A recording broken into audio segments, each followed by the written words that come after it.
पाकिस्तान के आतंकवाद से ट्रंप के टैरिफ तक ब्रिक्स देशों के घोषणा पत्र में यह 4 बड़े संदेश दिए गए। सब कुछ आपको बताएंगे विस्तार से। नमस्कार, आप देख रहे हैं न्यूज 18 का डिजिटल प्लेटफॉर्म। मैं हूं आपके साथ श्रुति श्रीवास्तव।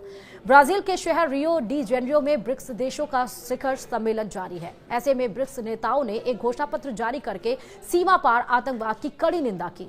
अमेरिकी राष्ट्रपति डोनाल्ड ट्रंप के अंधाधुंध आयात शुल्क यानी टैरिफ और ईरान पर हाल ही में इजरायली अमेरिकी हमलों पर निशाना भी साधा। भले आतंकवाद के मुद्दे पर घोषणा पत्र में किसी खास देश का नाम नहीं लिया गया, लेकिन पहलगाम हमले की कड़े शब्दों में निंदा और सीमा पर आतंकवाद का संदर्भ बता रहा है कि इशारा पूरी तरह से पाकिस्तान पर केंद्रित रहा।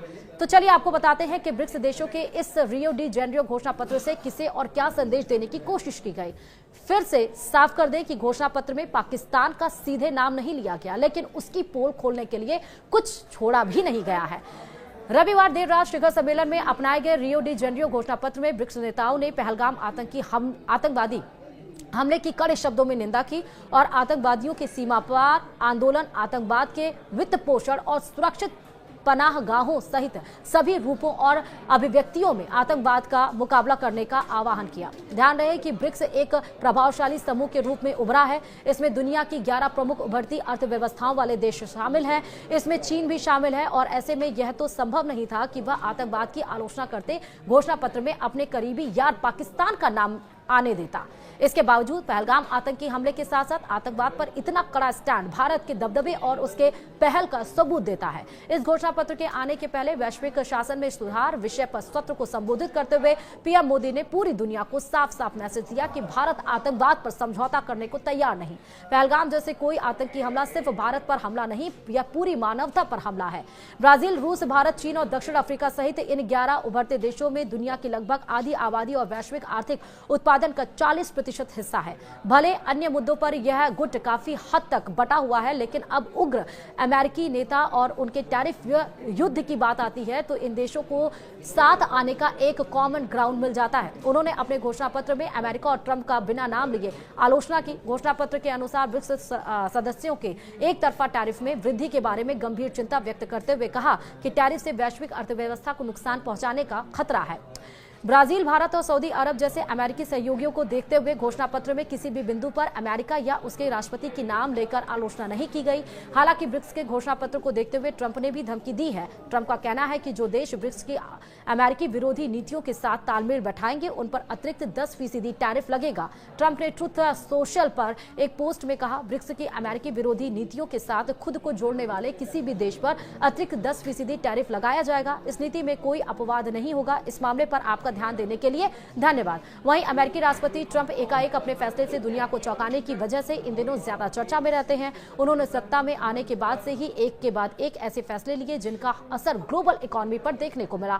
उन्होंने 2 अप्रैल 2025 को पूरी दुनिया को पहले टैरिफ की जद में झोंक दिया। हालांकि बात भारत सहित अन्य देशों को 9 जुलाई तक डील करने की मोहलत दी गई है। वहीं अमेरिका और भारत के बीच मिनी ट्रेड डील अपने अंतिम चरण में है। मीडिया रिपोर्ट्स की माने तो आने वाले 24 से 30 घंटों में इस पर फैसला होने की उम्मीद है। हालांकि ट्रेड डील से पहले ही ट्रंप ने फिर से एक बार ब्रिक्स देशों को टैरिफ की धमकी दी है। फिलहाल डील कब साइन होगी और कैसे पैमाने पर होगी, इस पर अभी ऑफिशियली जानकारी नहीं दी गई है। वहीं ब्रिक्स ने इजरायल और अमेरिका द्वारा परमाणु और अन्य टारगेट पर किए गए सैन्य हमलों की निंदा करते हुए साथ ही सदस्य ईरान के लिए समर्थन भी दिखाया। 2 दशक पहले तेजी से बढ़ती अर्थव्यवस्थाओं के लिए एक मंच के रूप में कल्पना की गई ब्रिक्स को अमेरिका और पश्चिमी यूरोपीय शक्ति के खिलाफ काउंटर बैलेंस के रूप में देखा जाने लगा है। लेकिन जैसे जैसे समूह का विस्तार हुआ और इसमें ईरान, सऊदी अरब और अन्य देश शामिल हो गए, ऐसे में ब्रिक्स को गाजा युद्ध से लेकर अमेरिकी वैश्विक प्रभुत्व को चुनौती देने तक के मुद्दे पर सार्थक सहमति तक पहुंचने के लिए संघर्ष करना पड़ना है।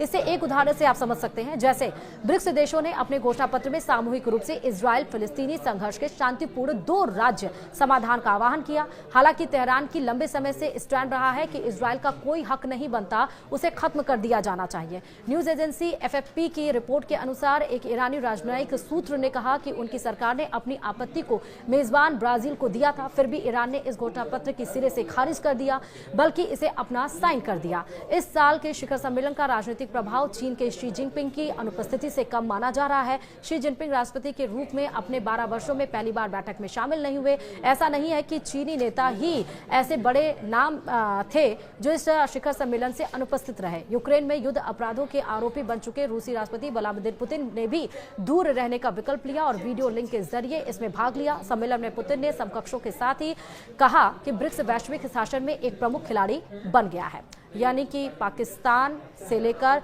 रूस और इजराइल, रशिया, यूक्रेन, टैरिफ, इन सब का जिक्र किया गया है। वीडियो में इतना ही। नमस्कार।